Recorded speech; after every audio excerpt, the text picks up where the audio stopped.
puso sa presensya ng Panginoon. While we are singing this, gawin po natin na taos puso na panalangin. Gawin natin siyang panalangin sa Panginoon, sa kabutihan, sa pagmamahal na mayroon tayo at na nanggagaling yun sa Panginoon. So, sama-sama po tayo magpuri at magpasalamat sa ating Panginoon. Tayo po ay magtayuan at tayo po ay mag-aawitan para sa ating Panginoon. Hallelujah. Thank you, Jesus. Thank you, Lord.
Tunay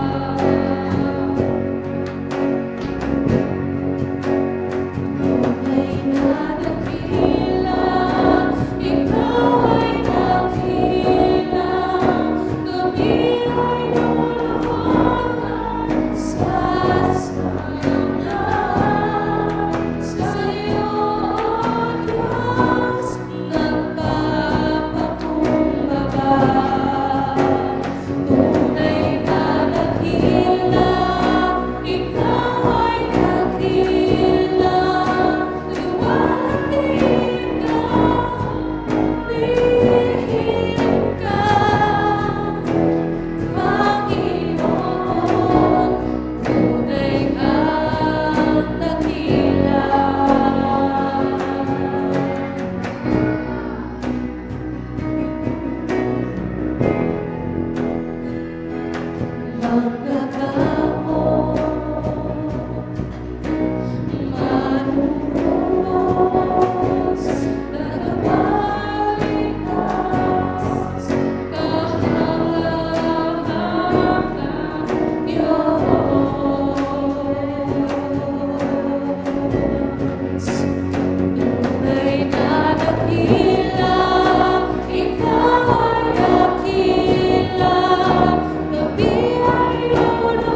pag-ibig na walang kasing tulad, Panginoon. Salamat, O Diyos, sa pag-ibig na hindi nagbabago noon, ngayon at magpakailanman. Church, sa mga oras na ito, patuloy nating papurihan ang Panginoon. Sariwain natin yung kabutihan, yung mga sakripisyo ng Panginoon doon sa krus ng Kalbaryo. Sa lahat ng sugat, dugo at tatay, sa lahat ng hampas, may binigay at tinanggap ng Panginoon para sa bawat isa sa atin. Mga kapatid, napakabuti ng Panginoon. Napakaswerte natin dahil tayo ay anak niya. Isa tayo sa lahat ng naligtas, sa lahat ng kanyang sakripisyo. Mga kapatid, ito na yung oras, ito yung araw na lagi natin pagpurihan ang Panginoon. Huwag natin hayaan na mawala pa tayo sa piling ng Panginoon. Patuloy natin siyang purihin sa anumang sitwasyon ng ating mga buhay. Masaya man tayo, malungkot tayo, puno tayo ng problema. Ang Panginoon, hindi siya nagsasawa. Hindi po siya nagsasawa na tayo ay yakapin, na tayo ay hintayin, na tayo lumapit muli sa Kanya. Panginoon, maraming salamat. Lord, kulang ang mga salita ng Diyos upang ikay pasalamatan sa lahat, Panginoon, O Lord God, ng iyong kabutihan, sa lahat ng iyong ginawa para sa bawat isa sa amin, Panginoon. Oh, purihin ka, Panginoon, purihin ka, O Diyos. Ikaw ang maitaas, Panginoon, sa mga oras na ito. Salamat po, Panginoon. Maraming salamat, Panginoon, sa iyong pagmamahal, Panginoon. Minsan pa, church, ating gawin na Papuri ko, nanging sa'yo, sa'yo lamang iniaalay, O Panginoon, ang puso ko, sa'yo magpakailanman. Ang papuri ko, nanging sa'yo, sa'yo lamang iniaalay, Panginoon, ang puso ko'y sa'yo magkakailanman. Ang papuri ko ay nanging sa'yo, sa'yo lamang iniaalay, Panginoon, ang puso ko'y sa'yo magpakailanman.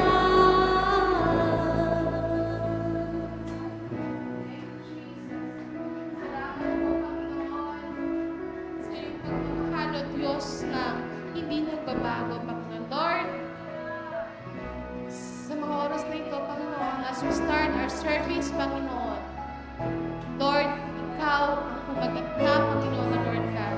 Salamat, O Diyos, sa iyong presensya, Panginoon, na Lord God. Salamat, Panginoon, sa puso ng bawat isa, Panginoon. Alam ko, O Diyos, na Ikaw ang nangusap, Ikaw ang humipo sa mga puso ng bawat isa, Panginoon, O Lord God. Lord, salamat. Maraming salamat po, Panginoon. And Lord, I pray, Panginoon, simula sa umpisa hanggang sa matapos, Panginoon, ang aming gawain ito, Lord God, ay hindi mo hahayaan, Panginoon, O Lord God, na maglabasan ng bawat isa sa amin, Panginoon, na walang mababaon, Panginoon, O Lord God, ng iyong mga salita, Panginoon, O Lord God. Salamat po, O Diyos. Muli po, Panginoon, ang aming dalangin sa mga oras na ito. Sa pangalan ni Jesus. Amen and amen. Thank you, Lord. Thank you, Jesus.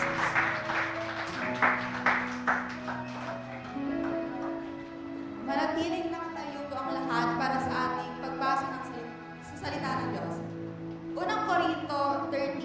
verse 1 to 3. Makapagsalita man ako sa mga wika ng mga tao at ng mga anghel.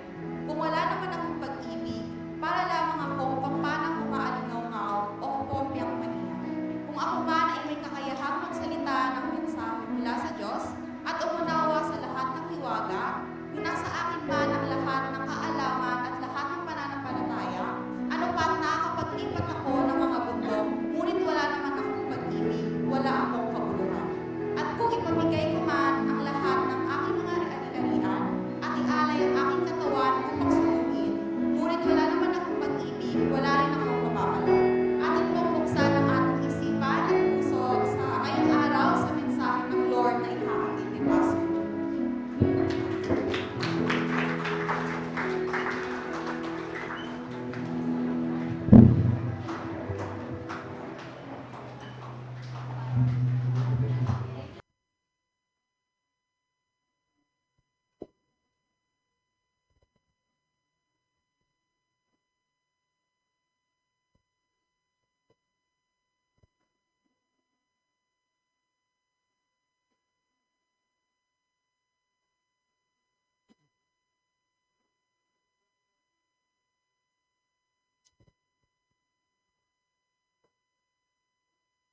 Good morning.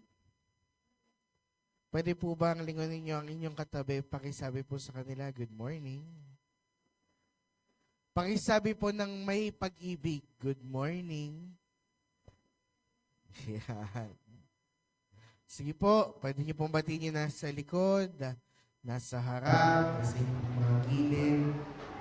Yan.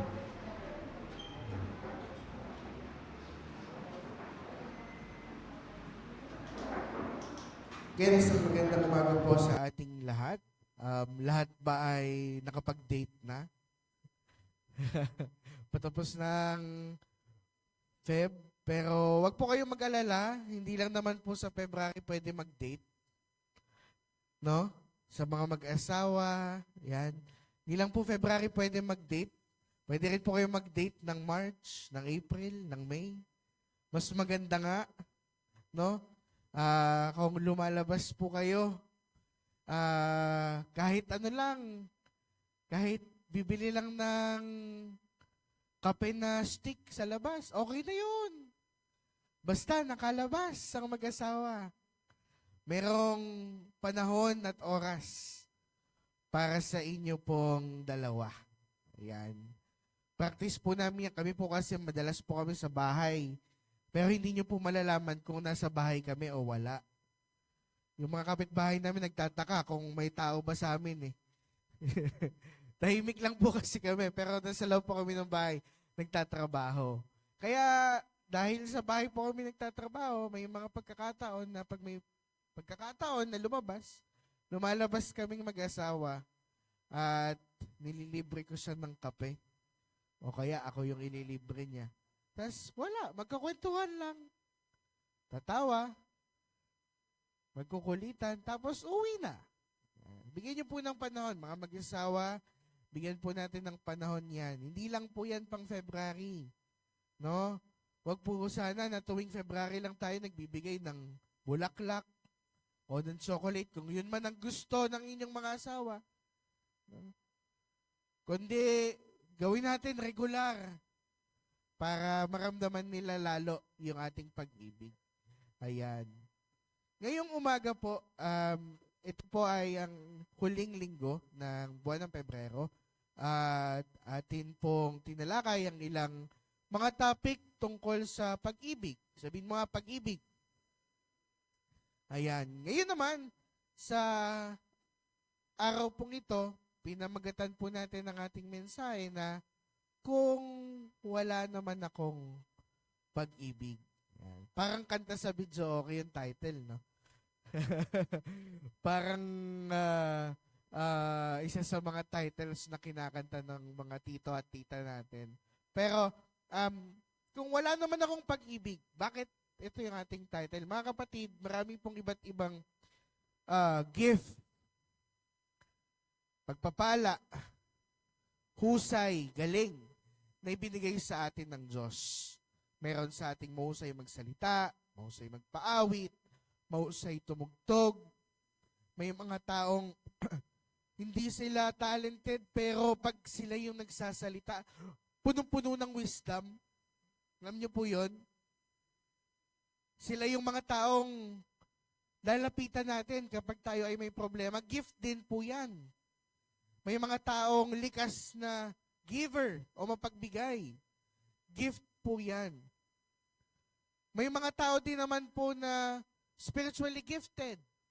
May gift ng discernment, may gift of tongues, may gift ng pag-i-interpret.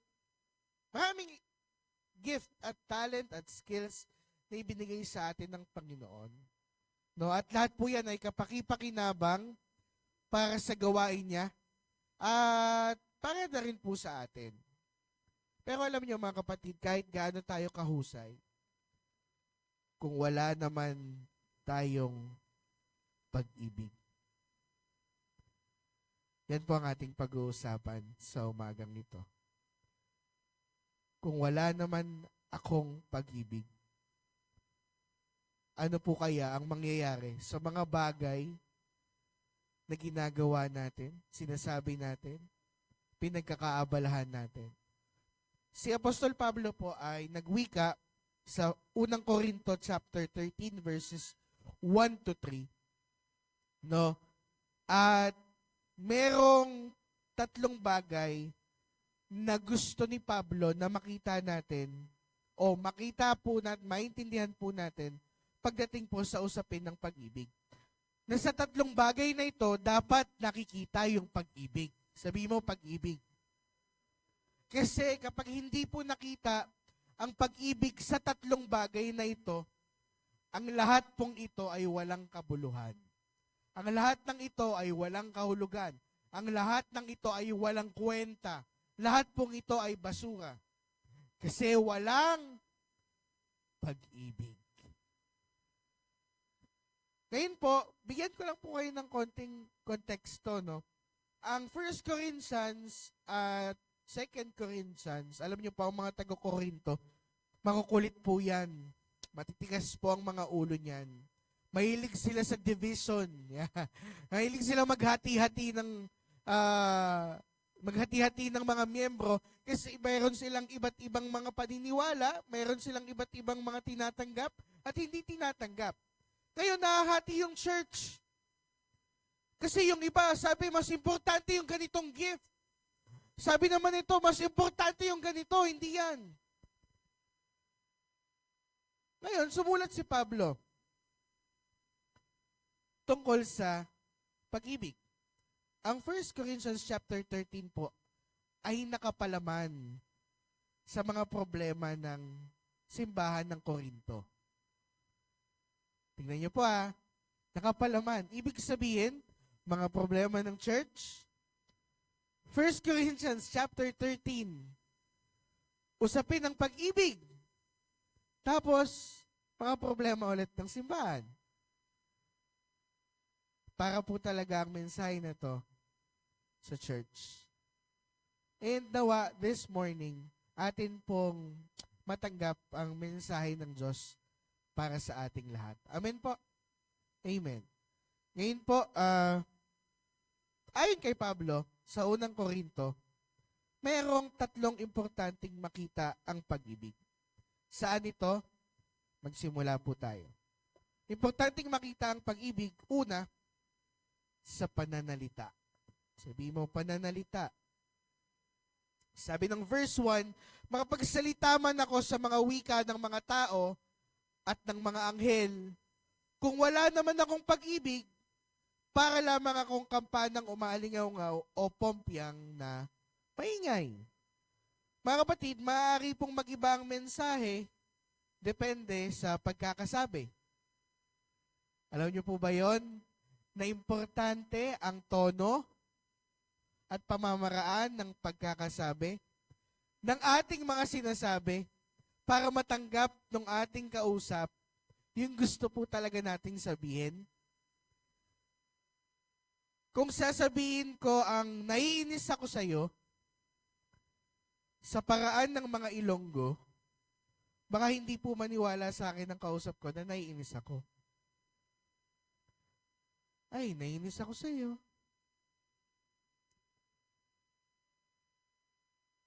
Ang boss ko po ay Ilongga. Kaya, pag nagsasalita siya, pinapakiramdaman kong maigi. Kung siya ba ay galit. Kasi, very soft-spoken ang mga Ilongga. Ang mga Ilonggo. Nung pumunta po kami sa Iloilo, akala ko okay pa, galit na pala yung gwardiya sa amin. Kasi nakastay pa kami. Nakastay pa kami ng ganito sa may airport. Galit na pala siya. Kailangan na pala namin lumabas. Pero dahil sa pagkakasabi niya sa amin, ay kayo hubay lalabas? Kayo hubay nakaharang pa dyan? Napakalambing. Akala ko tinatanong lang. Sabi po ng boss ko, galit na siya. Lumabas na tayo. Importante yung tono. Yung paraan ng pagkakasabi. Sige, ganito. Lagyan natin sa konteksto po natin dito. Kung tatanungin mo ang isang dayo kung may problema ba siya sa tono ng kabitenyo, mapapaaway po tayo. May problema ka ba? Tinatanong lang naman. Nung first time ko po dito sa Paliparan, nagagawi po ako dyan sa may crossing, akala ko lahat ng tao dyan galit. Kumain ka na ba? Ang sarap eh. Galit ba sila? Nakasigaw? Hanggang sa natutunan, tono pala nila ito. Normal pala sa kanila yan. Importante po ang tono. Sabi mo, tono. Importante ang paraan kung paano natin to sabihin. Alam niyo po, ang pagsasalita ay isa pong art. Art po yan, mga kapatid. Hindi po, ang pagsasalita po, kasi nasanay lang tayo magsalita. Nasanay lang tayo sa school na tinuturuan tayo paano bigkasin, paano basahin, paano sabihin. Actually, paano nga lang basahin? Pero hindi tayo tinuruan paano sabihin. Tinuruan tayo paano bigkasin. Pero hindi tayo tinuruan paano mag-communicate ng tama.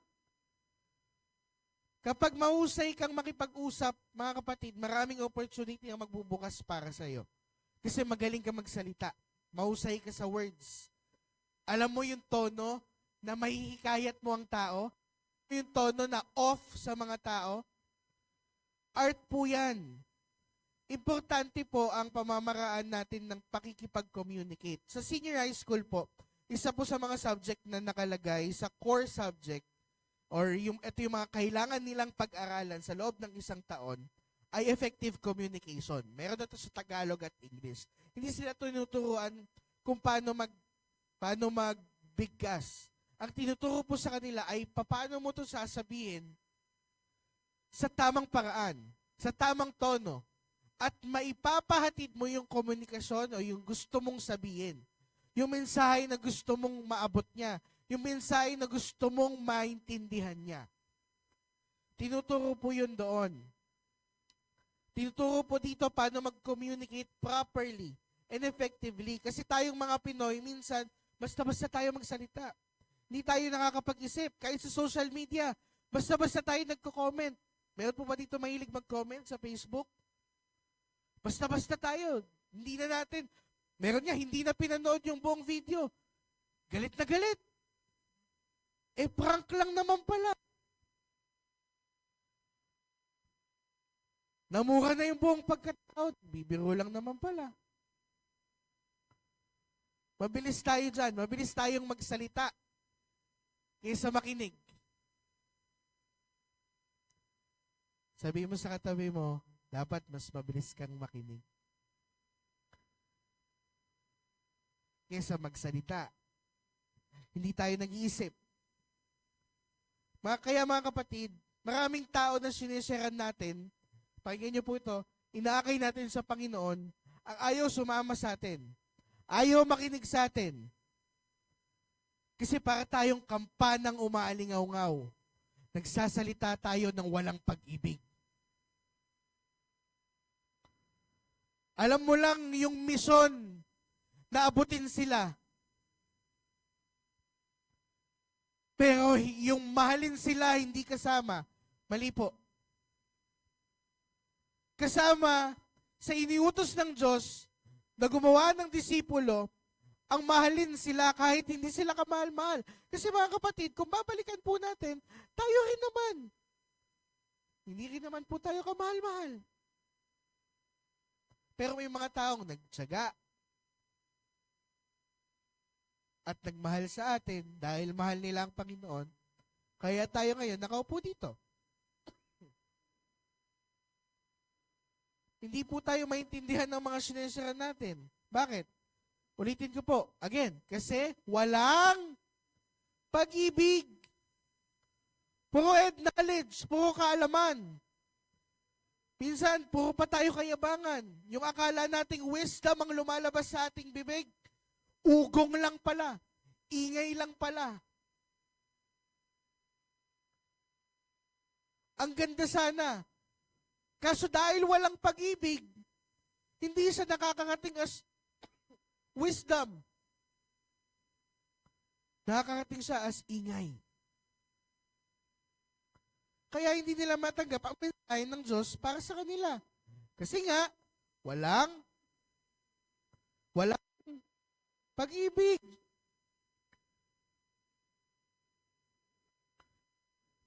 Tuwing tayo po ay nagko-correct ng Panginoon, bakit natin to ginagawa? Para ba sila ay itama? Para maitama ang mali? O para maramdaman nilang sila ay mali? Magkaiba po yun. Kapag ako ay kinorek, dahil may mali sa akin, tatanggapin ko. Pero papaano kung sa pamamaraan ito na walang pag-ibig?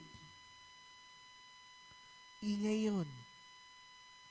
Ugong. Kasi walang pag-ibig. Tunay na nagnanais ng pagtatama, sinasamahan natin sila habang tinatama natin sila. Hindi natin sila pinababayaan. You journey with them. Sino po dito ang mga nasa cell group? Taas ang kamay. Sige po. Naranasan nyo na po bang kayo ay i-correct ng inyong mga leader? Naranasan nyo na po? Kayo ay kinorek, tayo ay kinorek. Alam nyo po, kapag ang ating mga leader, tinatama po tayo, pasalamatan po natin sila. Minsan sa una, nakakainis yan, masakit yan. Masakit naman po kasi ang truth. Diba? Masakit po ang truth. Sa atin naman pong mga nagli-lead, mga kapatid, masakit na ang katotohanan. Ika nga ni Gary V, masakit na ang katotohanan. Huwag na nating pasakitin pa. No? May pamamaraan na pwedeng i-deliver natin ang isang bagay, ang isang salita, ang isang katotohanan na hindi na ganun kasakit pa para sa kanila. Kasi alam nilang masakit ang totoo. Amen? Masakit ang totoo. Tayo, kapag tumatanggap tayo ng mga bagay na totoo, kahit itanggi natin yan, masakit yan. Pero kapag sinabi sa'yo sa paraan ng may pag-ibig, hindi mo na minsan maramdaman yung sakit ng katotohanan. Bakit? Nararamdaman mo kasi yung pag-ibig ng taong nagsasabi sa'yo. Hindi ka ingay sa kanya, kundi nararamdaman niya sa puso niya na ay concern at nagmamahal to sa akin. Kasi yung totoo sinasabi niya sa akin at sinasabi niya sa paraan ng may pag-ibig. Tama po.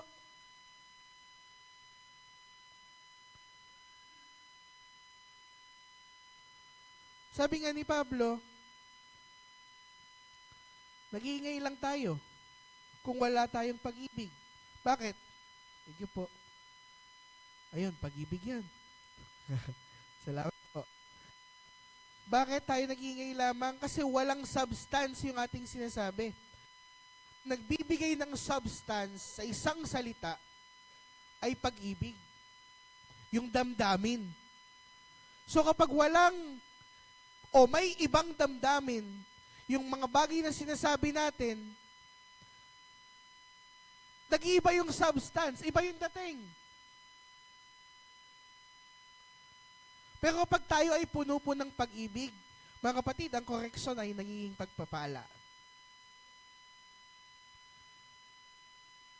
Minsan yung sama ng loob na inilabas mo nang meron pa ring pag-ibig,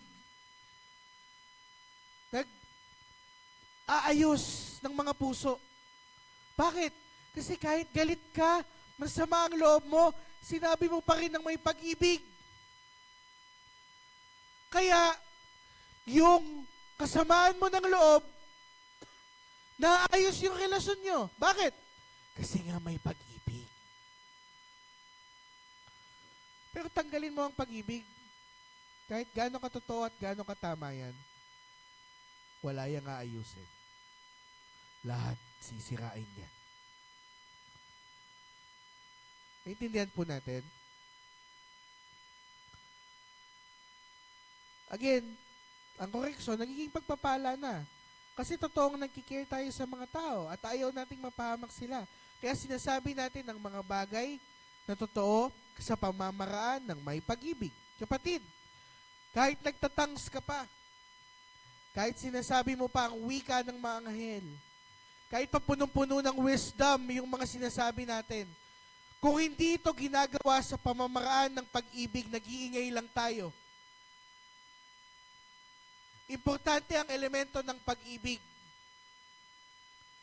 sa ating pagko-communicate. Importante po yan. I remember when Pastor Levy told me, nung ako ay papasok ng Bible School, with all the love and compassion, sinabi niya sa akin, tapusin mo yan. Huwag dumating na magsisimula ka lang na naman. Patunayan mo sa sarili mo na hindi ka puro simula lang. Mga kapatid, binasag doon ang puso ko. Pero dahil sinabi ng may pag-ibig, naging encouragement sa akin. So natapos ko. Natapos ko po. Pwede po kasi yung ganon. Mga magulang, taas ang kamay ang mga magulang. Sa tuwing kakausapin po ninyo ang inyong mga anak, kausapin niyo po ng may pag-ibig. Kapag sila ay pinagsasabihan niyo, kausapin niyo po ng may pag-ibig. Hindi na po uso yung panahon na sinisigawan. Hindi mo kailangang isigaw para maintindihan. Kailangan mong linawin. Mas importante ang clarity. Upuan nyo. Upo ka sa upuan. Upo ka dyan. Yung anak mo, paupuin mo. Kausapin mo ng maayos. Alam niyo po, matagal na po yung practice ng magulang ko sa amin. May problema ka, upo ka dyan. Mag-usap tayo. And it helps. Mas malinaw na nakakarating sa mga anak yung gusto mong sabihin kaysa sa sinigaw mo lang. Kaysa sa ibinulyaw mo lang. O paminsan ang mga anak nakakainis. Pero kasama po yan sa pagmamagulang. Yung lahat ng pagtitimpi, ipunin mo. Anak po yan eh. Magulang po tayo. Ganon din sa cell group. Lahat ng pagtitimpi, ipunin mo. Tapos, upo, usap. hanggang sa maparating natin yung mensahe na gusto nating matanggap po nila. Again, mga kapatid, kahit ikaw pa ang pinaka-wisdom person at lahat na lumalabas sa bibig mo, grabe, sobrang punong-puno ng wisdom. Kahit lahat ng sinasabi mo, sobrang nakaka-bless yung bawat word. Hindi nagiging blessing yan. Nagiging maingay lang tayo.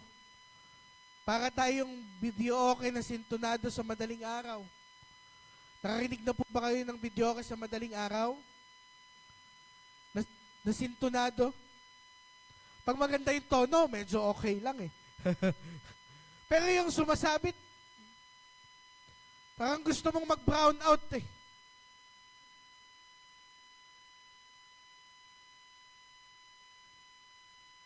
Para tayong takip ng kawaling bumagsak. Alam niyo po yung takip ng kawaling bumagsak? Buong bahay nagugulat. Para tayong chismosa na nangaaway ng kapitbahay sa umaga. Nakarinig na po ba kayo ng ganon? Aga-aga? Maingay. Sabi mo sa katabi mo, maingay. Huwag po natin kalimutan isama ang pag-ibig ng Diyos sa buhay natin, mga kapatid. Para yung mga lumalabas sa bibig natin, maging pagpapala po sa iba. We take example of Jesus here. Let's take it all in context. Si Jesus ay harsh lang makipag-usap. Una, sa mga taong kiniklaim nila na malapit sila sa Diyos. Bakit? Kasi alam ni Jesus that these people doesn't need milk. Karni na kinakain nito. So okay lang if I will be harsh with them. Kasi, ang claim mo, malapit ka sa Diyos. Ano ka na? Grown up na. So, dahil grown up ka na, pwede ko nang diretsyong sabihin sa'yo. Kasi maiintindihan mo. Kasi hindi ka na bata. Hindi ka na bata sa pananampalataya. Kaya correction ng madalas na sinasabi ni Jesus sa kanila. Kaya direct at mas straightforward siya. But it is different with regular people. Pag sinner yung kaharap ni Jesus, the worst of the worst. Yes, Jesus tells them that they are forgiven to go and sin no more. But He was always gentle with them.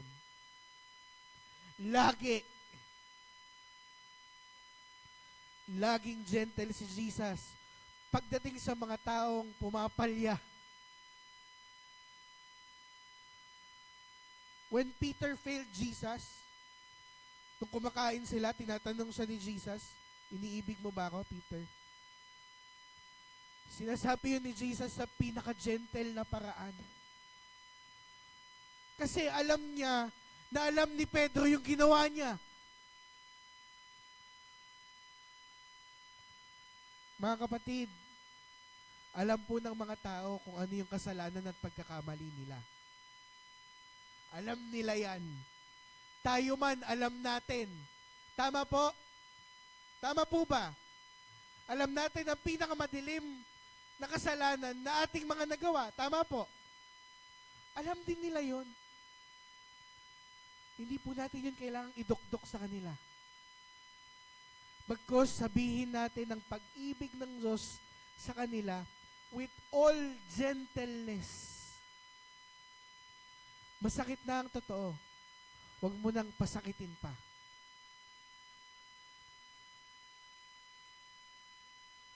Parehong puno ng pag-ibig, mga kapatid. Kahit yung straightforward ni Jesus, puno pa rin yun ng pag-ibig. Magkaiba lang ng approach kasi magkaiba ng pangangailangan. Mga kapatid, hindi tayo dapat maingay. Dapat puno tayo ng pag-ibig at buhay. Sabihin mo nga sa katabi mo, dapat puno ka ng pag-ibig at buhay. At sa lahat ng pagkakataon, dapat sa ating pananalita, rinig ang pag-ibig. Amen po? Sabi mo sa katabi mo, I love you. Number 2, saan dapat makita ang pag-ibig? Number 1, sabi natin sa pananalita. Number 2, sa pananampalataya. Kung ako man ay may kakayahang magsalita ng mensahe mula sa Diyos at umunawa sa lahat ng hiwaga, kung nasa akin man ang lahat ng kaalaman at lahat ng pananampalataya, ano pat nakakapagpalipat ako ng mga bundok, ngunit wala naman akong pag-ibig, wala akong kabuluhan. Mga kapatid, ang pag-ibig po ay importanteng pundasyon ng pananampalataya. Kahit pa ang faith mo ay nakakapagpalipat ng bundok, pero wala kang pag-ibig, wala yang silbi. Ano ngayon?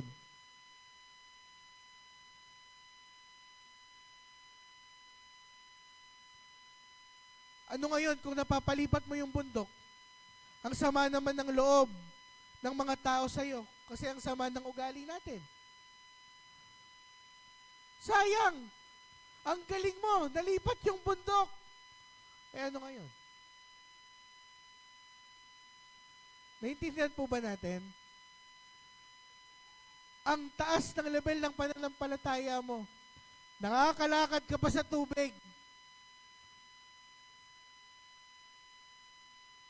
Pero wala kang pag-ibig. At lahat ng tao sa paligid mo galit sa'yo. So ano ngayon kung nakakalakad ka ng tubig?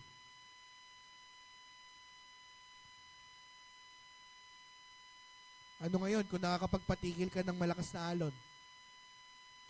Kung ang mga tao sa paligid mo natisod mo?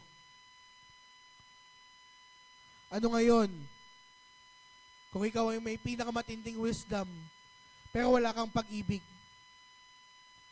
Walang kabuluhan yan. Tayo ay umiibig sapagkat una niya tayong inibig. Sabi ng 1 John chapter 4:19. At dahil sa pag-ibig na ito, kaya tayo naniniwala at nananampalataya. Amen? Amen po ba? Napako si Jesus dahil sa pag-ibig. Kaya ka nagkaroon ng pananampalataya kasi inibig ka muna. Hindi ka umiibig dahil binigyan kang una ng pananampalataya. Hindi po. Kaya ganyan yung faith mo, kaya ganyan yung pananampalataya mo, kasi naintindihan mo muna yung pag-ibig ng Diyos sa'yo. So, ang response mo ay pananampalataya na galing din sa Kanya. So, ang pinakapundasyon ng pananampalataya natin ay ang pag-ibig ni Jesus. So, if you take away love with faith, faith pa ba yun? I don't think so. Sapagkat ang pundasyon ng pananampalataya ay pag-ibig. Hindi mo pwedeng alisin ang pag-ibig sa pananampalataya.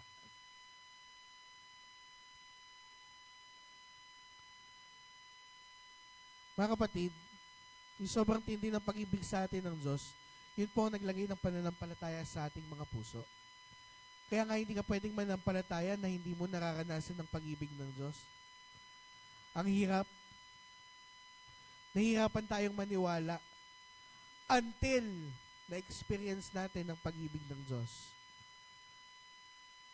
Ang basis ng faith natin or anong basis ng faith natin kung hindi ang pag-ibig ni Jesus? Ang mga nilikha niya, buhat yan sa pag-ibig niya. Kaya mayroon ng lahat ng yan kasi iniibig tayo ng Diyos. Ang pagka-Diyos niya, karakter niya ang pag-ibig. In fact, siya ang pag-ibig. Pagkat ang Diyos natin, Diyos ng pag-ibig, siya mismo yun. That's why the very foundation of your faith is His love. Kaya kapag ang faith mo ay hindi nagpo-produce ng pag-ibig, magtanong tayo, saan galing to? May faith ka, pero wala kang pag-ibig? Saan galing yan? Dahil ang Diyos natin ay Diyos ng pag-ibig. Ang Diyos ay pag-ibig. Kaya dapat tayo ay puno at nag-uumapaw ng pag-ibig. Kaya naman kita talaga dapat sa ating pananampalataya ang pag-ibig ng Diyos at sa pamamagitan ng Diyos ay tayo rin po ay umiibig. Kaya ang pananampalatayang walang pag-ibig ay hindi pananampalataya. Niloloko lang natin ang ating sarili. Kung sinasabi mo ikaw ay may pananampalataya, dapat po kita din sa ating buhay na tayo ay umiibig sa Diyos at sa mga taong nasa paligid natin. And last, dapat nakikita ang pag-ibig, number 3, sa paglilingkod.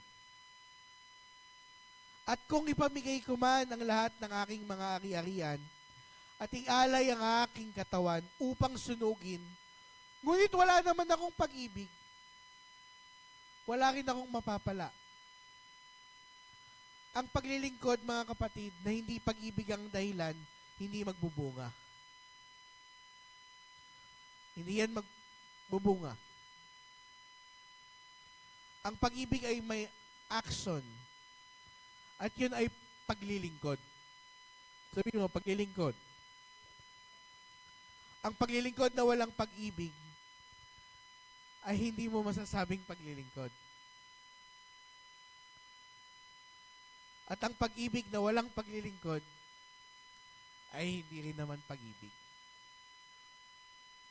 Magkasama po yan. Kasama po ng pag-ibig ang paglilingkod.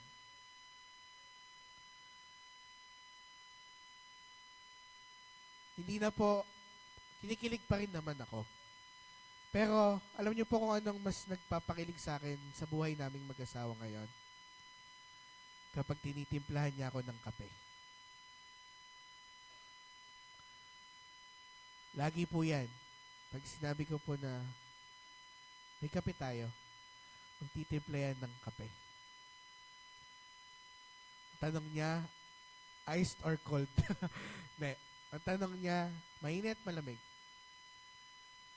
Kahit ano doon, gagawin niya po yun. At lagi niyang hinuhuli at tinatandaan kung ano yung lasa na sinasabi kong masarap. So, lahat naman po kasi masarap sa akin. Pero lagi niya po tinatandaan na, tamisan ko ba? Lagyan ko pa ba ng gatas? Ganito, ganyan. Lagi. Sa tuwing ginagawa niya yun, pakiramdam ko ako ang pinakagwapong asawa sa buong mundo. Totoo po yun.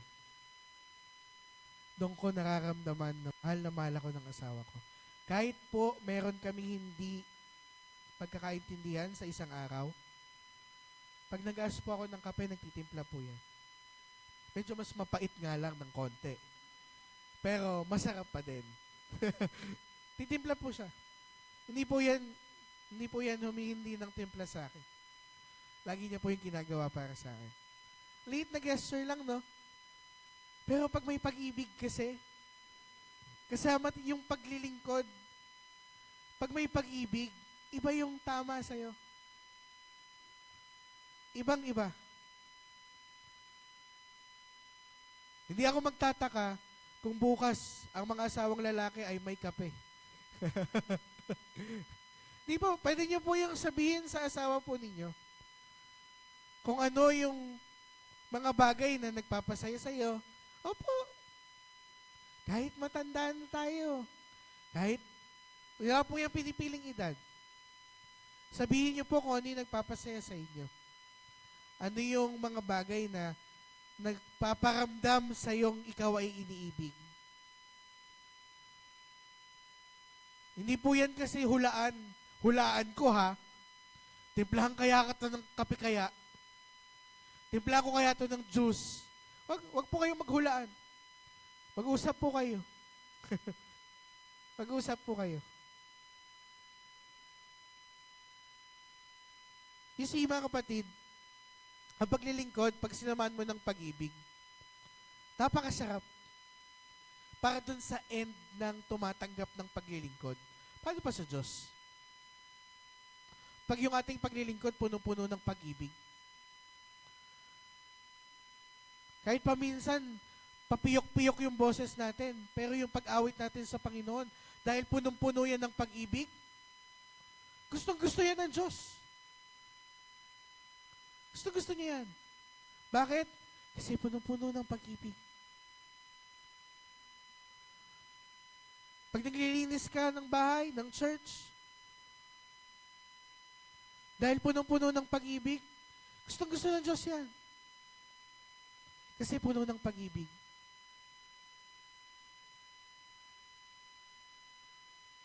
Kaya mga kapatid, huwag nating kalimutan na sa paglilingkod po natin, dapat puno pa rin ng pag-ibig.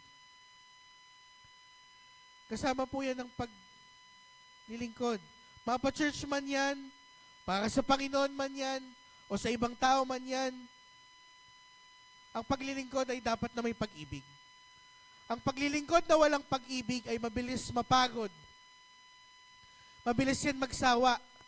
Madaling umalis, madaling umayaw. Wala kasing purpose.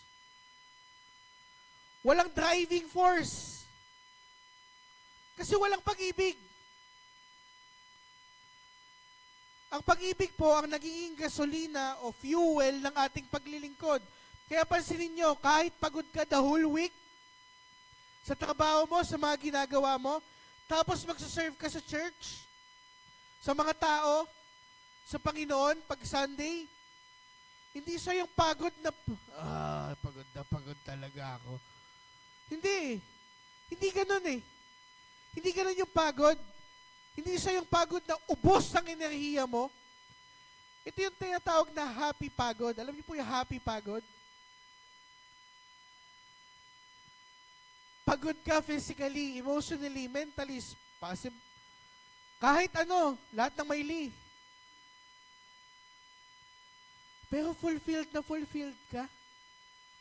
Pakiramdam mo, ito ang pinaka-productive na araw ko. Mas productive ka pa kaysa sa trabaho mo. Hindi ko po sinasabing huwag tayo maging productive sa trabaho. Testimony po natin yan sa trabaho. What I'm saying is that, kahit pa ano yung pagod mo the whole week, kapag naglingkod ka ng may pag-ibig, imbes na malobat ka, nare-recharge ka.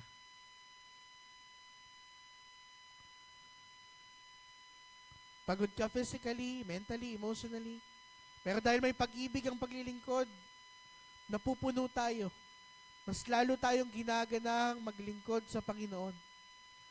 Kaya kung gusto mo malaman kung handa ka na ba maglingkod, nagtatanong tayo, Lord, handa na ba akong maglingkod? Tanungin po muna natin ang ating sarili kung handa na ba tayong magmahal. Handa ba tayong umibig ng hindi kaibig-ibig?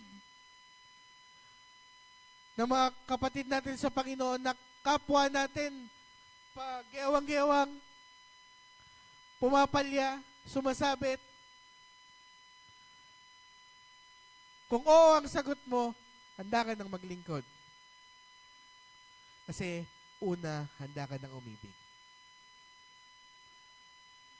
Tanungin natin ang sarili natin. Handa na ba akong paglingkuran sila? Yung mga taong ayaw kong kasama. Pero dahil kailangan ko silang paglingkuran, kailangan kong pag-aralan na mahalin din sila. Yun po ang paglilingkod eh. Yung mga taong iniibig niya ng Panginoon, includes yung mga taong ayaw natin kasama. Kasama talaga. Hindi tayo pwede mamili ng churchmate. Hindi tayo pwedeng mamili ng kapatid sa Panginoon. Tingnan mo yung katabi mo, sabihin mo, ito na to. Wala ka ng choice. Una, ito pinakamalapit sa akin. Pangalawa, ito talaga ang church ko. Ito na to. Kami pong mga pastor ninyo, ito na po to. Final na po to.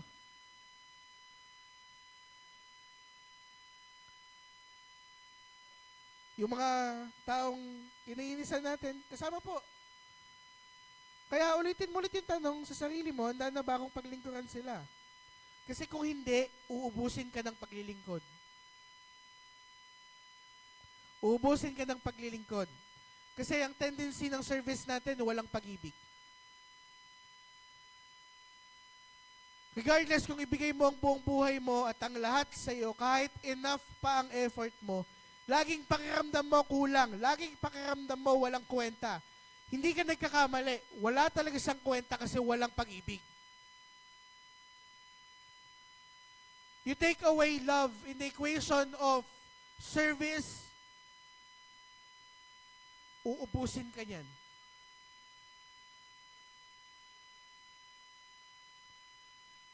Again, tinutularan po natin si Kristo sa usapin ng paglilingkod at pag-ibig. Sa tuwing pinaglilingkuran niya ang mga taong nakakasalamuha niya, lagi niya silang tinitingnan ng may pag-ibig. Lagi niya silang tinitingnan at pinaglilingkuran out of love, out of compassion. Kaya kung hindi buhat sa pag-ibig ang paglilingkod po natin, I will say it, huwag ka na muna maglingkod.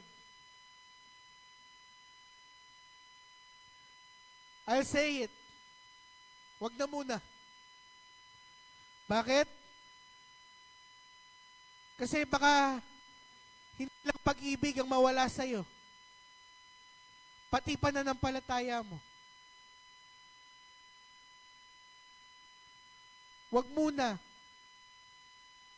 Kasi talagang magbibigay ka ng lahat eh. Magbibigay ka ng pag-ibig eh. Anong ibibigay mo kung wala ka nun?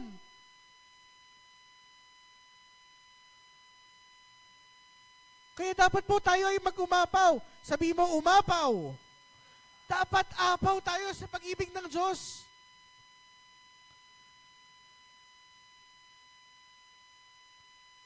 Kasi po pag hindi,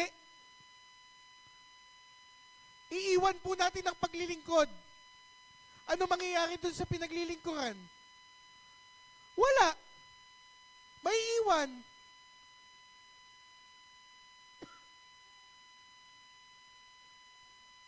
Sayang.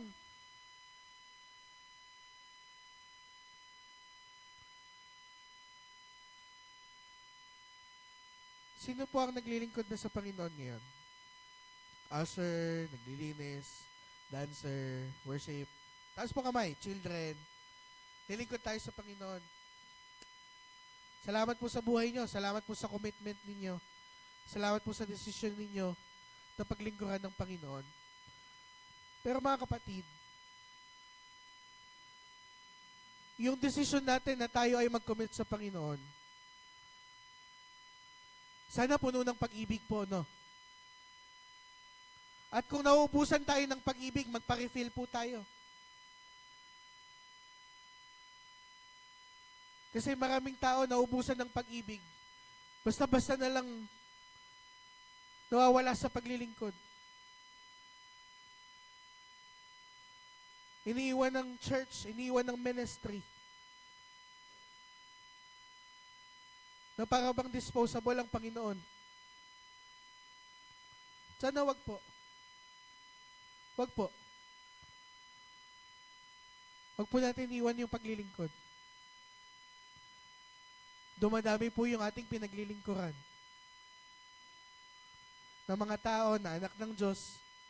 At syempre ang ating Panginoon. Magpatuloy po tayo. Sabi mo sa katabi mo, magpatuloy ka.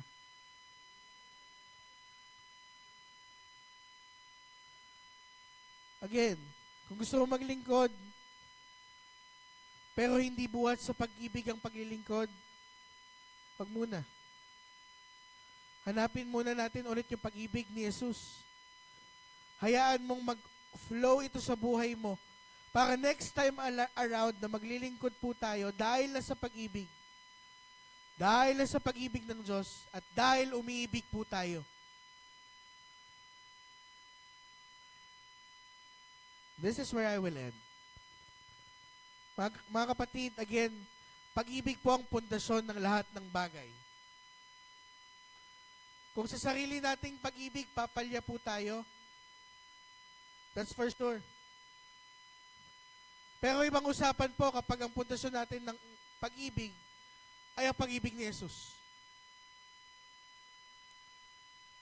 Kaya tayo may kakayahang magsalita ng mga salitang nakaka-encourage, nakakapagbigay ng buhay,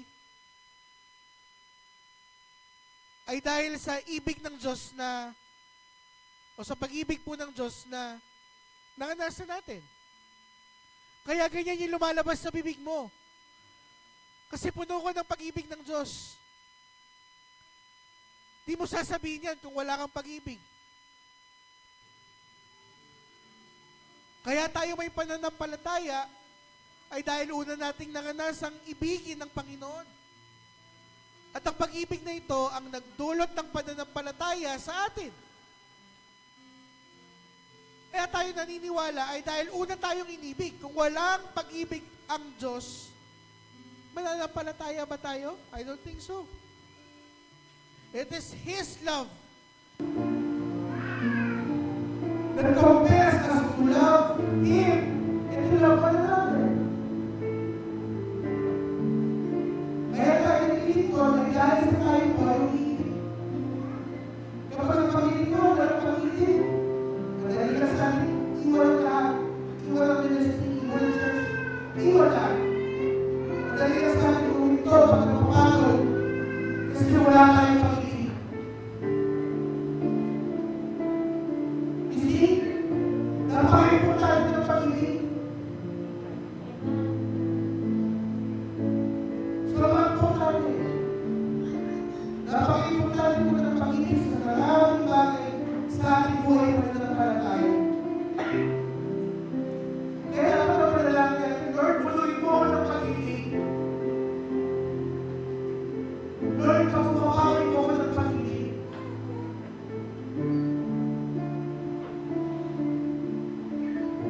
Para kapag tayo po ay nag-umapaw sa pag-ibig, mag-flow ito sa mga tao na sa pag-ibig natin. At sa pamamagitan po ng ating buhay, may maraming pong tao makakasipan ng pag-ibig ng Diyos.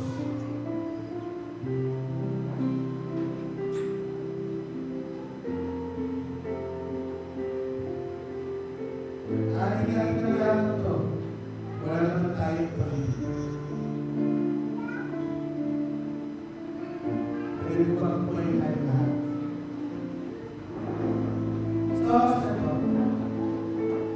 gusto ko po magkira tayo ng isang panalangin. Sa Panginoon, tuloy mo po ako ng pag-ibig.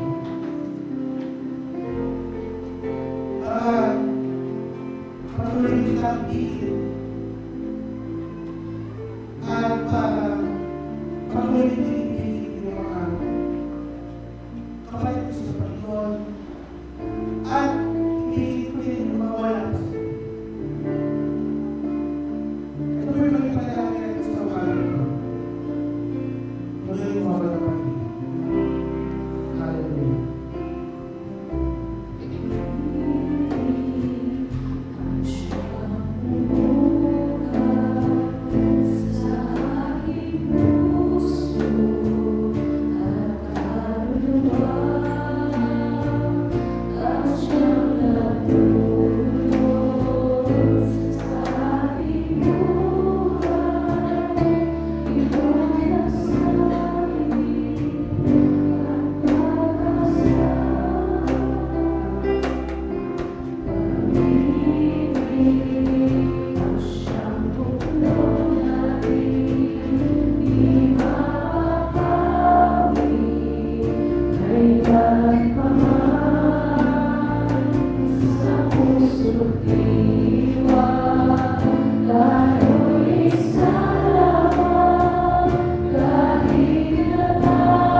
maaaring namin kulangan ng aming pag-ibig, Panginoon.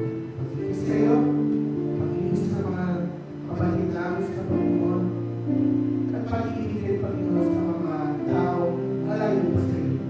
Dalangin po namin, O Diyos, sa aming pananalita, sa aming pananampalataya, at sa aming paglilingkod, ay makita mo ang pag-ibig, Panginoon. Makita mo ang pag-ibig namin sa iyo, ang pag-ibig namin towards sa aming mga kapwa. Panginoon, minsan pa dalangin namin matuloy po kami, O Diyos, sapagkat ano kami ibigay kung wala kami dito? Ano kami ibigay kung hindi ito nagpumakaw sa amin? Ang aming pananampalataya ay ikaw ay Diyos ng pag-ibig at hindi ito nauubos sa iyo. Pagkos ito ay walang hanggang na umumakaw at dumadaloy sa aming mga buwan. Padaluin mo ito, Panginoon.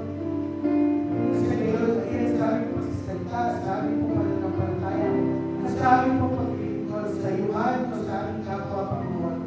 Ay tumalay ang pag-ibig mo, Diyos.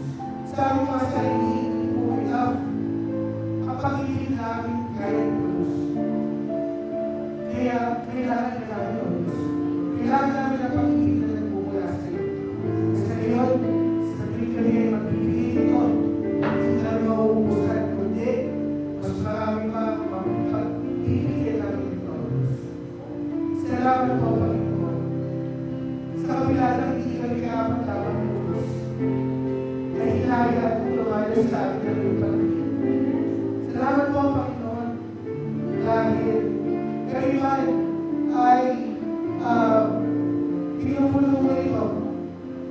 At sa iyo, Panginoon, inaayos ito ang aming mga buhay.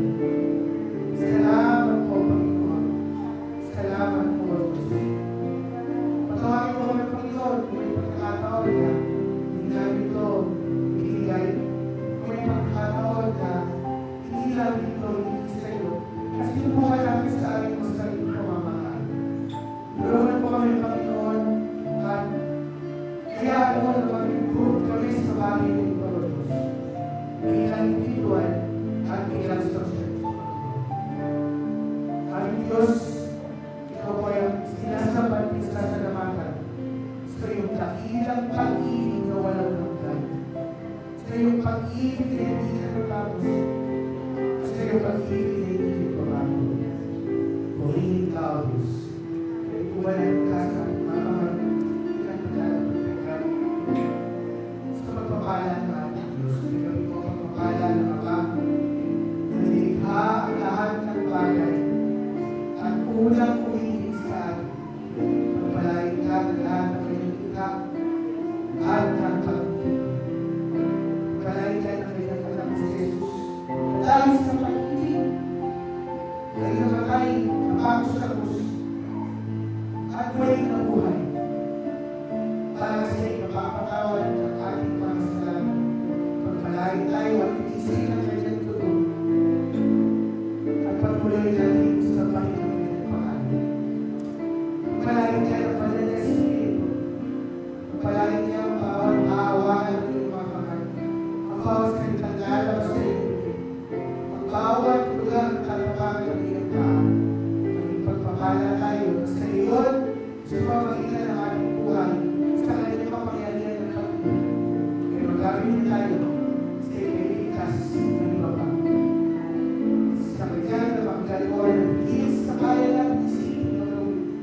Kaya ating kailan yung nabalik ang mataas na pag-uwi, pagsalamat at pagsamba. Ito ang ating panalangin sa pangalan ni Jesus. Amen.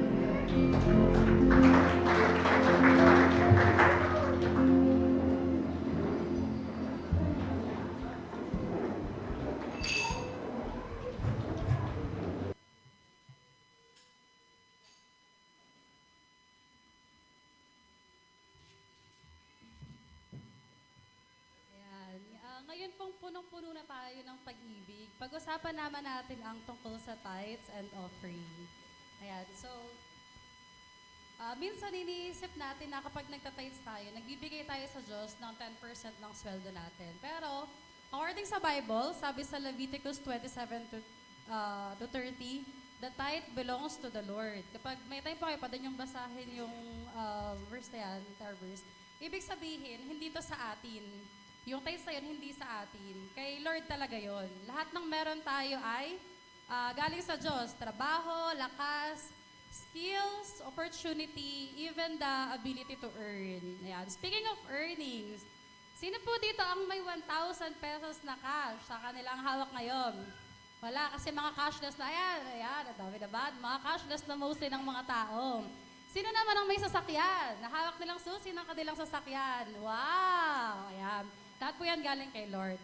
Ngayon, next question. Sino po ang willing magbigay sa akin ng 1,000 at ng sasakyan? Sige po, sinong willing? Wow! Thank you! Ang big time naman ni birthday girl. Ay, thank you! Thank you, Pao. Ayan. Bakit ang bilis po nilang ibinigay sa akin yung 1,000 tsaka yung susi ng sasakyan? Kasi, sa akin naman to, pinahawak ko lang po sa kanila kanina. Ayun, so ganun din po yun. Once matutunan natin na ang 10% na earnings natin, lahat ng kinita natin ay hindi sa atin, kundi sa Diyos, magiging para tayong si Ishi at si Pao na kapag magta-tithes ay hindi mahirap, kundi nagbabalik ka lang ng isang bagay na something na hindi sa'yo. Ayun po yung natutunan ko growing up na nung simula na tinuro sa akin ni mami ko paano mag-tithes, ganyan. Kaya parang hindi siya naging mabigat sa akin. So, kaya kapag nagta-tithes po tayo, hindi tayo nawawalan kasi ibinabalik lang natin yung portion ng earning natin para kay Lord. At higit pa doon, this is one way we serve God. Naniniwala po ba kayo na ang pagta-tithes ay isang paraan ng paglilingkod sa Panginoon? Amen. Kumbaga sa 10 araw na nagtrabaho ka, isang araw doon nagtrabaho ka para kay Lord. Kasi 10% ng tithes mo yun eh. So kung sa isang buwan, mayroon tayong 26 days ng pagtatrabaho, 2.6 days natin doon ay para sa Panginoon. Ganyan. So, through our tithes, dahil sa mga tithes na binibigay natin sa church, nasusuportahan natin ang ministry. Kasi wala naman pong business talaga ang church. Walang produktong binibenta, paano siya mag-earn ng money? So, through our tithes, naabot natin ang mas maraming tao. Maraming tao ang nare-reach out. Ayan, meron tayong mga nanonood online and mga tao na nasa paligid natin na nare-reach out. Natutulungan din natin ang mga nangangailangan at naipagpapatuloy ang gawain ng Panginoon. Praise God! So, kahit hindi tayo nasa pulpit, kahit wala po tayo sa harap, di tayo tumutugtog, kumakanta, nakakapagbigay pa rin tayo, nakakapag-serve pa rin tayo, nakakapagbahagi pa rin tayo sa gawain ng Panginoon. Ayan. So, kaya po ngayon, as we give, magbigay tayo ng punong-puno ng pag-ibig. And i-acknowledge natin na si Lord ang ating source. Kasi kapag si Lord ang first in our finances, He becomes our security in everything. Sige po, manalangin po tayo. Hawakan po natin ang ating mga tithes and offering. Lord, maraming salamat po sa iyong faithfulness sa aming buhay. Salamat sa provision, sa trabaho, sa lakas, at sa lahat ng blessing na natanggap namin araw-araw. As we give our tithes and offering today, tanggapin po ninyo ito bilang aming pagsamba at pagtitiwala sa iyo. Bless every giver, Lord, and even those who desire to give but cannot get. Patuloy po ninyong buksan ang doors of opportunity, provide for every need, and use these offerings to advance your work and bless many lives. We declare that you are our source, our provider, and our security. All glory and honor belongs to you alone. In Jesus' name we pray. Amen. Ayan, sama-sama po tayong magbigay at sa mga nanonood po ng online, pa-flash po dyan yung bank account ng church. So, bank name na po yun ng church, nakapangalan sa church at account number. Thank you. Thank you po. Thank you.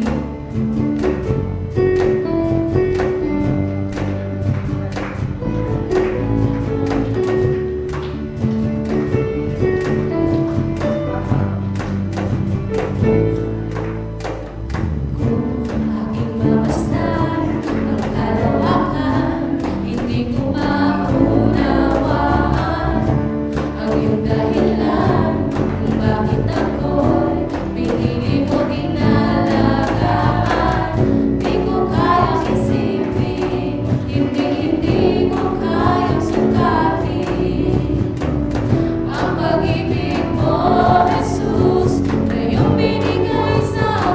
Panginoon.